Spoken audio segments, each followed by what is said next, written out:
Arshad মেহতার story সিনেমার দৌলতে আমাদের সকলের কাছে জানা। তার আপস, তার ডাউনস, তার আকাশ ছোঁয়া পয়সার ভান্ডার, তার কিভাবে বিলীন হয়ে যাওয়া মাটির সাথে, এবং কোথা থেকে কোথায় সে পৌঁছেছিল এবং কোথা থেকে কিভাবে সে শেষ হয়ে গেল। কিন্তু একটা জিনিস আমরা সবাই নজরআন্দাজ করে গেছি, সেটা হচ্ছে একটা মানুষের চেষ্টা। যে মানুষটা ছোট থেকে বড় হয়েছে কিভাবে, চেষ্টার জন্য, তার মধ্যে থাকা অফুরন্ত ইচ্ছা, তার মধ্যে থাকা 100% চেষ্টা, বড় হবার চেষ্টা, ভালো থাকার চেষ্টা, টাকা ইনকাম করার চেষ্টা, 1 নম্বর হওয়ার চেষ্টা। সেই চেষ্টায় তাকে সাফল্যের চূড়ায় পৌঁছেছে। সব থেকে বেশি শিক্ষণীয় কোনটা জানো? হেরে গিয়েও হার না মানা। তার লস হয়ে যায় প্রচুর টাকা ট্রেডিংয়ের জন্য, এবং সেই ট্রেডিংয়ে ফল হওয়ার পরেও যেখান থেকে তার ভাই বলে চাকরি করতে বাইরে চলে যাব, তার বাবা প্রচণ্ড বকাঝকা করে, কিন্তু সে তবুও সেই ট্রেডিংয়ের মধ্যেই আবার ইনভেস্টমেন্ট করে, আবার একটা ওয়ে ঢুঁড়ে নেয় নিজেকে প্রতিষ্ঠিত করার জন্যে এবং নিজের স্বপ্নকে পূরণ করার জন্যে। আর সব থেকে বড় কথা হচ্ছে রিস্ক নেয়। রিস্ক না নিলে কেউ কখনো ওপরে উঠতে পারে না। বিজনেসের ক্ষেত্রে বলছি, আমরা বাঙালিরা যেটা নিতে খুব ভয় পাই। আমরা বাঙালিরা কখনোই একটা বিজনেসের লস হলে আর একটা বিজনেসের পয়সা লাগাবো না, কিন্তু গুজরাটি মারোয়ারিরা যারা শুধুই বিজনেসের জন্য প্রসিদ্ধ, তারা একটা বিজনেসের লস হলে আবার একটাতে লস হলে আবার একটা, তবুও তারা বিজনেসের মধ্যেই টাকা লাগাবে, কারণ বিজনেসই এমন একটা জিনিস যেটা তোমাকে শিখরে পৌঁছাতে পারে। Hello everyone, this is Ivy, welcome back to my channel Isha's ডায়েরিজের নতুন সকালে তোমাদের সকলকে ওয়ার্ম ওয়েলকাম জানাই। আজকে তোমাদের সাথে আফটার বাথের একটা ছোট্ট রুটিন শেয়ার করছি, এবং তার সাথে সাথে নিজের যেটা চিন্তাধারা সেটাও শেয়ার করার চেষ্টা করছি। হর্ষদ মেহতা নিয়ে 3 নম্বর সিনেমা আমি দেখছি। এর আগে অভিষেক বচ্চনের একটা দেখেছিলাম হর্ষদ মেহতা নিয়ে, তারপরে আবার একটা এলো যেটা হর্ষদ মেহতাকে টেক্কা দিয়ে একজন বিদেশে চলে গেল একদম লালে লাল হয়ে, সেটা দেখেছিলাম। সেটা সম্ভবত সাউথের হিরো ছিল। অ্যান্ড এটা 3 নম্বর দেখছি। এটার হিরোটাকে আমি চিনি কিন্তু নাম জানি না। এটাও সেই হর্ষদ মেহতা নিয়ে স্ক্যাম, ওইটা নিয়েই বই। তো এই 3টে সিরিজ দেখতে দেখতে আমি যেটা উপলব্ধি করলাম যে হর্ষদ মেহতার আপ অ্যান্ড ডাউনটা সবাই দেখেছে, ফলটা সবাই দেখেছে, শিখরে পৌঁছানোটা দেখেছে, এবং শিখর থেকে ধুলোর সাথে মিশে যাওয়াটা সবাই দেখেছে, কিন্তু তার যে চেষ্টা, সেই চেষ্টাটা কেউ দেখেনি। এই চেষ্টাটাই আমাদের মধ্যে করা দরকার। আমি বলছি না তার মতো অন্য ওয়ে খুঁজে নিতে বা কোনো খারাপ কাজ করতে বা কোনো ভুল রাস্তায় চলতে, কিন্তু আমি বলছি চেষ্টা, তার যে চেষ্টা, তার যে ইনার পাওয়ার, সে যে প্রচণ্ড পরিমাণে চেষ্টা করত, সে যে বিভিন্ন বাধা বিপত্তি কাটিয়ে নিজের লক্ষ্যে পৌঁছানোর জন্য চেষ্টা করত, সেটাই তাকে কিন্তু ওপরে পৌঁছাতে পেরেছে। তার প্রচণ্ড সেই সময়ে তার 10 লাখ টাকার ঘাটা হয়ে যায় ট্রেডিংয়ে, এবং তার কোম্পানিটাও পুরো বন্ধ হয়ে যায়। ঘরের সোনা দানা বিক্রি করে, ঘর বিক্রি করে, ঘরে বন্ধক রেখে সেই টাকা মেটাতে হয় তাদেরকে। 2 ভাই মিলেই তারা করেছিল বিজনেস। তার বাবা ছিল টেক্সটাইলের বিজনেস, সেটাও কিন্তু ধুলোর সাথে মিশে যায়, কিন্তু সে সেগুলোতে ভেঙে পড়েনি। আমরা হলে এই পয়েন্টে কিন্তু ভেঙে পড়তাম এবং ভাবতাম যে থাক, আর আমরা বিজনেসে এত করবো না, কিন্তু সে তারপরেও সেই বিজনেসেই কিন্তু টাকা ইনভেস্ট করে, সেই বিজনেসেই কিন্তু নিজের ওয়ে খুঁজে নেয় ওপরে ওঠার জন্যে। এবং যে ঘরে তার বাবার সমস্ত কিছু বিলীন হয়ে গেছিল, তার বাবার টেক্সটাইলের বিজনেস বন্ধ হয়ে গেছিল, আমরা যেটাকে অপয়া বলে সেই ঘরটা হয়তো নিতামই না, সেই ঘরের থেকেই ও কিন্তু শিখরে পৌঁছায়। এটা একটা খুব বড় লেসন আমাদের জীবনে। যদি তুমি কোনো সিনেমা থেকে নিতে চাও, তো সিনেমা থেকে ভালো জিনিসটাকে তুলে নাও, ওপরের মাখনটাকে তুলে নাও, ভেতরে পড়ে থাকা কাদাটাকে নিও না। কোনো সিনেমা দেখলে সেই সিনেমা থেকে তুমি কি শিক্ষা পাচ্ছ সেটা শিখো। আমি আর আমার হাজব্যান্ড দুপুরবেলা লাঞ্চ করতে বসে একটা করে সিনেমা দেখি, শেষ হয় না। লাঞ্চ করতে করতে আর কতক্ষণ সময় লাগে, আজকে একটু দেখলাম, কালকে একটু দেখলাম, বা আজকে দেখলাম, রাতে একটু দেখলাম। কোনো দিন ছুটি থাকলে লেট নাইট অবধি 2জন মিলে বসে বসে সিনেমা দেখি, এইভাবে তো দেখি। তো সমস্ত মোটামুটি নতুন সিনেমাই দেখে নিই, তার জন্য সিনেমা হলে যাওয়ার অতটা চাহিদা ক্রিয়েট হয় না। তো ওই সিনেমা আমি যে সিনেমাই দেখি বা যে ওয়েব সিরিজই দেখি না কেন, সেটা শেষে আমার বরকে আমি বলি তুমি এটা থেকে কি শিক্ষা পেলে বলো। ও তখন বলে ওর পয়েন্ট অফ ভিউটা, আমি বলি আমার পয়েন্ট অফ ভিউটা। এটা একটা ডিসকাশন আমরা কিন্তু করি। আমাদের যেটা হয় সেটা বললাম, এটা থেকে আমরা চেষ্টা করি যে ভালো কিছু তুলে নেবার। ও ওর বুদ্ধি থেকে কিছু ভালো তুলে নেয়, সেটা আমার সাথে শেয়ার করে, আমি আমার বুদ্ধি থেকে কিছু ভালো তুলে নিই এবং সেটা ওর সাথে শেয়ার করি। যাই হোক, সকালবেলার শুরুটা তো প্রচণ্ড ঠান্ডা দিয়ে হয়েছিল, কারণ এত ঠান্ডায় না স্নান করতে খুব কষ্ট হয় আমি জানি, বাট কি হয় সকাল সকাল স্নান করে নিলে দিনটা অনেক বড় হয়ে যায় এবং খুব ফ্রেশনেস ফিল হয়, শীতকালে বিশেষ করে। গ্রীষ্মকালে একটু দেরি করে চান করলেই ভালো হয়, কিন্তু শীতকালে একটু তাড়াতাড়ি চান করলেই ভালো হয়। কিন্তু চান করার পর সব থেকে বেশি যেটা দরকার হয় শীতকালে, সেটা হচ্ছে একটুখানি রোদ। খুব বেশি রোদ ভালো লাগে না, একটুখানি রোদ গা বা পায়ের উপর পড়লে বেশ ভালো লাগে। বিশেষ করে মাথার উপর চান করলে, তো মাথা চান করলে তো খুব শরীরটা ঠান্ডা লাগে। কারণ আমরা তো মেয়ে, আমরা প্রতিদিন মাথায় চান করি না, আমরা মাঝে সাঝে করি আর কি। প্রতিদিন মাথায় চান করলে চুল ঠিক থাকে না, আবার কেউ কেউ প্রতিদিন করে, কোনো কোনো মহিলা আছে প্রতিদিন করে। যেমন ধরো আমার মা ঠাকুমারা প্রতিদিন মাথায় চান করবে, চান না করে পুজো দেবে না, কিন্তু আমি করি না। যাই হোক, তো এই যে মাথায় চান করার পর আমি একটু রোদে বসি। আমার ব্যালকনিতে খুব সুন্দর মিষ্টি রোদ আসে, সেই রোদটাতে বসে আমি একটু গাটা গরম করে নিই। তবে গোটা শরীরটা রোদে দিই না, কারণ খুব একটা রোদ আমি নিতে পারি না।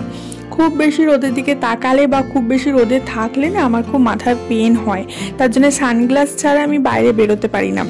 আই ডোন্ট নো, একটু মাইগ্রেন প্রবলেম হয়েছে না চোখের পাওয়ারের প্রবলেম হয়েছে, কিছু একটা হবে। যাই হোক, তো ওই হালকা রোদের মধ্যে বসেছিলাম। রোদের মধ্যে বসা, তারপরে পুজো করা, দেন রান্না করা, এগুলো তো রেগুলার কাজ চলতেই থাকবে। রান্নার আজকে খুব বেশি তামঝাম নেই, অল্প বিস্তার করব। তবে হ্যাঁ, একটা জিনিস, যে নিজের জন্য একটু সময় দেবো। আর কতদিন তোমরা অন্যের পিছনে সময় নষ্ট করবে? অন্যের জন্য সময় নষ্ট করতে করতে কখন নিজেকে ভুলে যাও, নিজেকে হারিয়ে যাও, সেটা ভেবেছো? একবার তো নিজের জন্য ভাবো, নিজের জন্য একটু সময় দাও, নিজের কথা একটু ভাবো। আমরা অনেক সময় অন্যের পিছনে সময় নষ্ট করতে করতে নিজের জন্য দেওয়া একটু সময় বার করতে ভুলে যাই। কিন্তু সারাদিন 24 ঘন্টার মধ্যে, অক্ষয় কুমার বলে 24 ঘন্টার মধ্যে 10টা মিনিট যদি তুমি নিজেকে না দিতে পারো, তাহলে তোমাকে ধিক্কার। তুমি 24 ঘন্টার মধ্যে 10টা মিনিট নিজের জন্য কিন্তু সময় বার করতেই পারবে। যেটা ভালো লাগে সেটা করো। অনেকে এক্সারসাইজ করে, অনেকে গার্ডেনিং করে, অনেকে গান শোনে, অনেকে গল্প করে, অনেকে 1 কাপ চা নিয়ে ব্যালকনিতে বসে থাকে। যার যেটা ইচ্ছা হয় সে সেটা করে। আমি এখন একটু গল্পের বই পড়ছি, যেদিন আমার যেটা ইচ্ছা হয় আমি সেদিন সেটা করি। যাই হোক, নিজের মনেরটা করতে করতে আমাকে লাইক করতে ভুলে যেও না কেন। এক্ষুনি লাইকটা করো, আর অবশ্যই ভিডিওটা একটু শেয়ার করে দাও, আর চ্যানেলটা সাবস্ক্রাইব করে নিও, ঠিক আছে? এবার অনেকে বলবে যে কাজের জন্যে, বিভিন্ন কাজের চাপে, বিভিন্ন সাংসারিক চাপে, বিভিন্ন অজুহাতে আমরা নিজেদের জন্য সময় বার করতে পারি না। এবার দেখো, তুমি যদি নিজেকে পুশ করে নিজের জন্য 10 মিনিট সময় বার করতে পারো, তাহলে আলটিমেটলি লাভটা তোমার, তুমিই হাসবে, তোমার ভিতর থেকে আনন্দটা আসবে। এবার অনেকে বলবে যে আমি সারাদিন কাজ করে আসার পর আর আমার ভালো লাগে না। এবার তুমি যদি একটু নিজেকে পুশ করো এবং নিজের ইচ্ছা মতো কাজগুলো একটু করবার চেষ্টা করো, করবার পর বুঝতে পারবে যে তুমি কতটা আনন্দ ফিল করছো আর কতটা তুমি ভালো জিনিস গেন করছো। কারণ তুমি যেগুলো ভুলে গেছো, যেগুলো তুমি ছেড়ে দিয়েছো, যেগুলো তুমি করতে পারো না বা অবহেলা করো যে করবো না বা করতে চাই না, সেগুলো যদি তুমি করো, নিজেকে একটু পুশ করে করো, তাহলে কিন্তু আলটিমেটলি ভেতর থেকে তুমি হাসবে। এখন তো হাসবার জন্য আমাদেরকে ক্লাস জয়েন করতে হয়, কারণ হাসিটাও আমাদের ভেতর থেকে অরিজিনালি আসে না। এবার ভেতর থেকে অরিজিনালি হাসি আসার জন্য কি করবে? দেখো, এন্টারটেনমেন্টের জন্য অনেক কিছু করা যায়। এবার তুমি তোমার মন থেকে হাসিটা কিভাবে আসবে সেটা একান্ত কিন্তু তুমিই জানবে ভালো করে, অন্য কেউ জানবে না। যাই হোক, নিজের মতো করে হাসি খুশি থাকার বা ভালো থাকার সবার অধিকার আছে, সে যেমনই হোক আর যাই কাজ করুক আর যেমনই চলুক। সুতরাং যে যেমনভাবে খুশি থাকে তাকে তেমনভাবে চলতে দেওয়াই কিন্তু ভালো। এবার অনেকে কি হয়, জোর করে যে তুমি আমার মতো চলো। পার্টনারশিপে এটাই হতেই থাকে। যেমন ধরো তোমার পার্টনার তোমাকে বলতেই থাকে যে তুমি আমার মতো চলো, তুমি আমার মতো থাকবার চেষ্টা করো, আমার মতো টেস্ট করো, আমার মতো খাও, আমার মতো করে থাকো। এবার সেই রকম পার্টনারের সাথে ডিল করাটা একটু শক্ত, কিন্তু যে তোমার পার্টনার যদি মন খুলে তোমাকে বলে তুমি তোমার মতো করে থাকতে পারো, সারাদিন তোমার যেটা ইচ্ছা করে করতে পারো।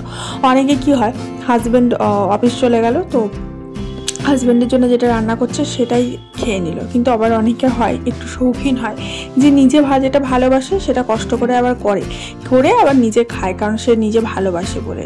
হাজব্যান্ডেরটাই কিন্তু রেখে দিয়ে খেয়ে নেয় না। অনেকে হয় যে আমাকে আবার কষ্ট করে রান্না করতে হবে, দূর, ওই হাজব্যান্ডের জন্য রুটি আর আলু ভাজা করেছি, আমিও ওটা রেখে দিচ্ছি, ওইটাই খেয়ে নেবো দুপুরবেলা।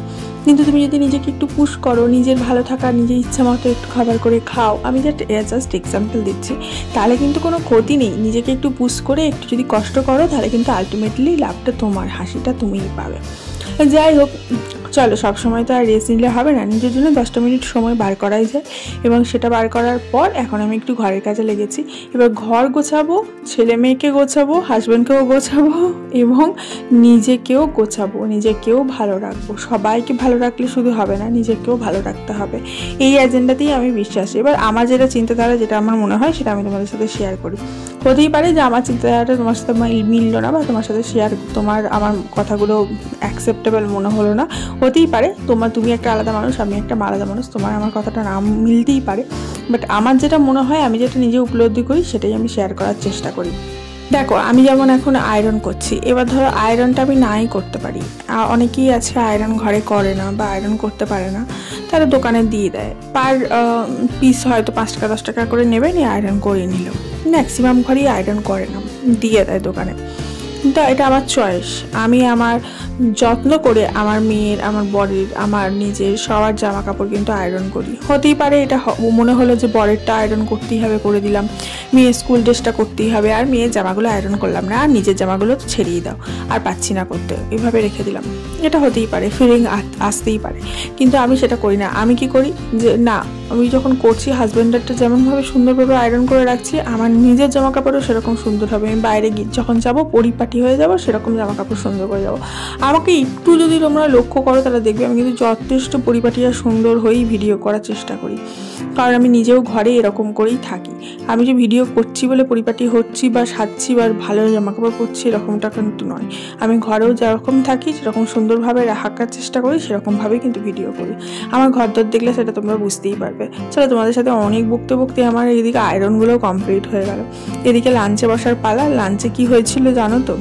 তোমরা হয়তো গেস করেই নিয়েছো এতক্ষণ আমাদের লাঞ্চে কি হবে। অ্যাজ ইট ইজ, আজকে রাইস করেছি, প্লেন রাইস, তার সাথে কাঁচা লঙ্কা, যেটা আমার অলওয়েজ ভীষণ ফেভারিট। কাঁচা লঙ্কা ছাড়া আমি ভাত খেতেই পারি না। অ্যান্ড তার সাথে ছিল টক দই, একটু চিনি দিয়ে। এবার তোমরা বলবে শীতকালেও টক দই খাচ্ছ কেন? আর এই শীতকালে, শীত গ্রীষ্ম বর্ষা বলে কিছু হয় না। টক দইটা তোমাকে হজমে সাহায্য করে, তোমার স্কিনে গ্লো নিয়ে আসে, তোমার চুল ভালো রাখতে সাহায্য করে, তোমার ডাইজেস্ট করতে সাহায্য করে, অ্যান্ড তোমার ওয়েট লসও পর্যন্ত সাহায্য করে। তো টক দইটার সাথে শীত গ্রীষ্ম বর্ষার কোনো সম্পর্ক নেই। ঠান্ডা লাগবে এরকম কোনো, এটা জাস্ট একটা মিথ, এটা কিন্তু সত্যি নয়। আমরা শীত গ্রীষ্ম বর্ষা যখন তখন আমরা টক দই খাই। টক দই অলওয়েজ আমাদের ডায়েটে থাকে। অ্যান্ড তার সাথে এই যে তোমরা বলবে একটা হেলদি খাচ্ছ, একটা আনহেলদি খাচ্ছ, কিছু করার নেই। হাজব্যান্ড মশাই মাংস ছাড়া ভাত খেতেই পারে না। এখন আবার তার ঠান্ডা লেগেছে, জ্বর এসছে, এখন তো বোধহয় প্রতিদিনই আমাদের মাংসই চলবে, কিছু না কিছু অল্টারনেটিভভাবে চলতেই থাকবে। তিনি আবার পনির খান না। পনির আবার আমার আর আমার মেয়ের পছন্দ, কিন্তু তেনার পছন্দ নয়। মানে কি করব? সুতরাং আমাদের ঘরে একটু মাংসটা বেশিই হয়। তো আজকে ওই মাংসর ঝোল আর ভাত হয়েছিল, এবং সেটা দিয়ে ভাত খেয়ে নিলাম। এর বেশি আর কিছু রান্না করিনি, কারণ ওই যে বললাম যে খুব বেশি রান্না আমি করি না। কারণ যে খুব বেশি এক গাদা 14 পদে রান্না করার থেকে 5-10 মিনিট সময় নিজেকে দেওয়াটা বেশি প্রেফার মনে করি। নিজেকে ভালো রাখাটা বেশি প্রাধান্য দেওয়ার চেষ্টা করি। অনেকে বলবে একটা চকলেট খেতে ইচ্ছা করে, কিন্তু চকলেট খেতে পারি না। সবাই বলবে যে বুড়ো হয়ে গেছি। বুড়ো চকলেট খাবার কখনো বুড়ো বয়স হয় না, যখন তখন ইচ্ছা করে খেতেই পারি। অনেকে বলবে যে আমার অনেক সময় মডার্ন ওয়েস্টার্ন ড্রেস পরতে ইচ্ছা করে, কিন্তু আমার বয়স হয়ে গেছে, লোকে হাসবে, তাই পরতে পারি না। অনেক বয়স্ক মহিলারা লেগিংস পরতে চায়, কিন্তু পরতে পারে না, কারণ ভাবে যে আমাকে কে কি বলবে, আমার ছেলেরা কি বলবে। কোনো ব্যাপার নয়, তুমি মরে গেলেও তোমাকে বলবে, তুমি বেঁচে থাকলেও তোমাকে নিয়ে বলবে, তোমাকে সামনেও রেখেও বলবে, তোমাকে পিছনে গিয়েও বলবে। সুতরাং কে কি বলবে সেটা ডাজন্ট ম্যাটার। তুমি নিজেকে ভালো রাখছো কীভাবে এবং কতটা ভালো রাখছো, সেটাই ইম্পর্টেন্ট। এটাই একমাত্র টপিক হওয়া উচিত আমাদের জীবনে, যে আমি নিজে কি করে ভালো থাকবো। যাই হোক, এরপরে আমি একটু পেয়ারা খাচ্ছিলাম। এবার পেয়ারাগুলো ভীষণ ভালো এসছে জানো তো, এত টেস্টি, কি বলবো, আর এত জুসি। তো আমি মেয়েকেও কেটে দিই, হাজব্যান্ডকেও কেটে দিই, যেহেতু ওদের শরীরটা খুব একটা ভালো নয়, জ্বর ভাব। মুখে স্বাদ আনার জন্য পেয়ারা আর উচ্ছে খুব উপকার। তো পেয়ারাটা আমি ওদেরকে কেটে দিয়েছি, নিজের জন্যও রেখেছি।